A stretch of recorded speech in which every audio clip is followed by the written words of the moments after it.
নমস্কার বন্ধুরা, আমি জয়রাজ খেল গল্প পরিবারে আপনাদের স্বাগত জানাই। তো চলছে কলকাতা প্রিমিয়ার লিগ অর্থাৎ কলকাতা লিগ। কলকাতা লিগের দ্বিতীয় ম্যাচ মোহনবাগান এবং ইস্ট বেঙ্গল খেলে ফেলেছে এবং অবশ্যই মোহামেডান তাদের প্রথম ম্যাচও খেলেছে। মোহনবাগান তাদের প্রথম ম্যাচ পুলিশ এসির কাছে 1-0 হারের পর দ্বিতীয় ম্যাচে তারা জয়ের মুখ দেখলো।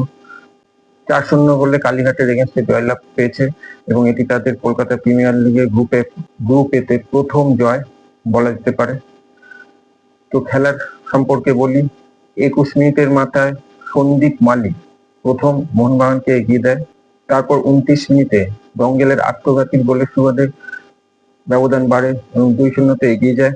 এরপর 2-0 ব্যবধানেই প্রথম হাফ শেষ করে মোহনবাগান।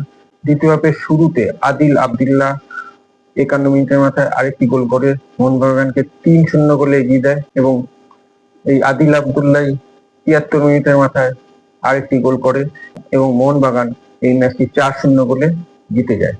কিন্তু ইস্ট বেঙ্গল তাদের প্রথম ম্যাচে জয়লাভের পর দ্বিতীয় ম্যাচে সুরুচি সঙ্গের কাছে আটকে গেল। 1-1 গোলে তারা ম্যাচটি ড্র করেছে।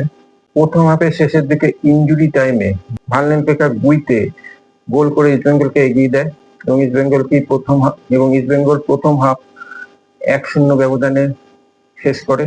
তৃতীয় হাফের শুরুতে 47 মিনিটের মাথায় সুরুচি সংঘ গোল শোধ করে দেয়। কারমান বানসাল সুরুচি সংঘের হয়ে গোল করে সুরুচি সংঘকে সমতায় ফেরান। এরপর 69 মিনিটে সুরুচি সংঘের প্লেয়ার লাল কার্ড দেখে 10 জনে হয়ে যায়, কিন্তু ইস্ট বেঙ্গল সেই সুবিধা নিতে পারেনি, অর্থাৎ খেলাটি অমীমাংসিত ভাবে শেষ হয়। মোহনবাগানেরও খেলা ছিল, সেখানে মোহনবাগানও তাদের প্রথম ম্যাচে জয়ের মুখ দেখতে পারেনি।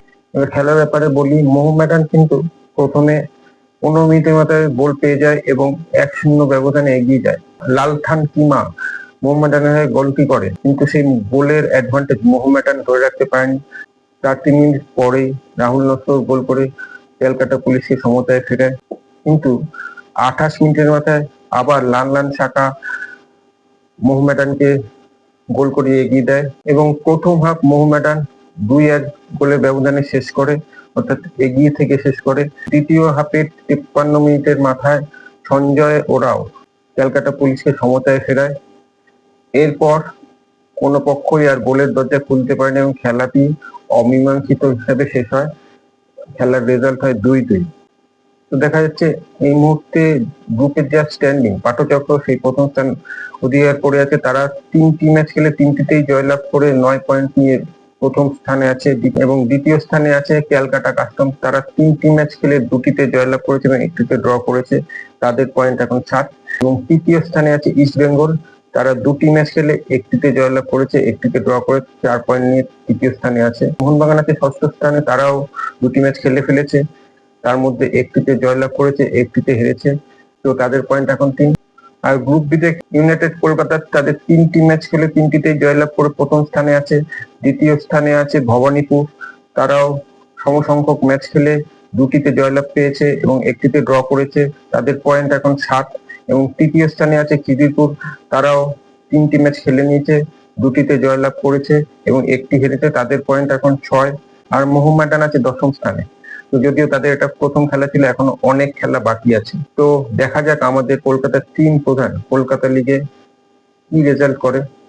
এখন সবে একদম আর্লি স্টেজ, সবে শুরু হয়েছে, তো আশা করব তারা আরো এগোবে এবং যেটা তাদের প্রাইড, অর্থাৎ প্রথম দ্বিতীয় তৃতীয় স্থান, সেই স্থানে তারা পৌঁছাবে। তো পরের ভিডিওতে আবার কলকাতা লিগের কিছু আপডেট আপনাদের কাছে দেব। আজকে শেষ করছি, আপনারা ভালো থাকবেন, সুস্থ থাকবেন, সাথে থাকবেন। দেখা হচ্ছে পরের ভিডিওয়ে। টাটা।